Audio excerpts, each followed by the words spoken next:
Kung OFW ka at mahirap ka pa rin makaipon kahit okay naman ang kita mo, baka ito ang dahilan.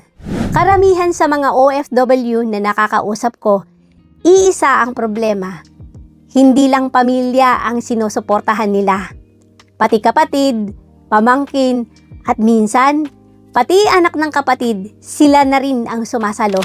Habang ikaw, laging nagbibigay, unti-unting nauubos ang perang dapat sana para sa future mo. Hindi masamang tumulong, pero kapag lahat nakaasa sa'yo, darating ang araw na mapapatanong ka, paano naman ako?